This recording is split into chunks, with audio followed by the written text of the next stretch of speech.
Airport থেকে বের হয়ে শেয়ার ট্যাক্সি বা মিনি বাস খুঁজছিলাম, খুঁজতে খুঁজতে এই যে এখানে অনেকগুলো দাঁড়িয়ে আছে দেখতে পাচ্ছেন, এগুলো মিনি বাস টাইপের। তো ওনার কাছে এসে জিজ্ঞাসা করলাম যে হোটেল অ্যাড্রেস দেখিয়ে কত নিবে। উনি আসলে 3 লাখ বুঝাইতে পারতেছেন আমাদের। উনি এখান থেকে আমাদের হোটেল পর্যন্ত 3 লাখ ডং ভাড়া। তো আসলে উনি বোঝাতে পারছে না, পরে টাকা বের করে মানে ডং বের করে উনি ওই ডং দিয়ে দেখালো। এই গ্রাবে কত? গ্র্যাবে বুঝতেছি না, এখানে দেখো, গুগলে দেখো। সবাই বাসে যাচ্ছে, আমরা কি করব? আমরা তো বাসে গেলেই ভাবতাম।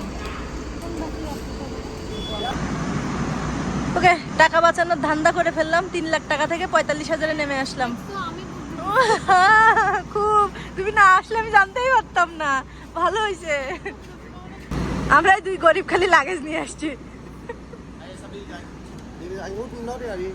ওকে, এত সুন্দর এসি বাস থাকতে কেন আমরা যাব? কিন্তু এখন কি দাঁড়ায় যেতে হবে? তো মুশকিল। শেষ, আজকে শেষ। আগে থেকে না উঠলে যা হয় আর কি। কম কম টাকায় যাবা, এই যেখানে রাখো।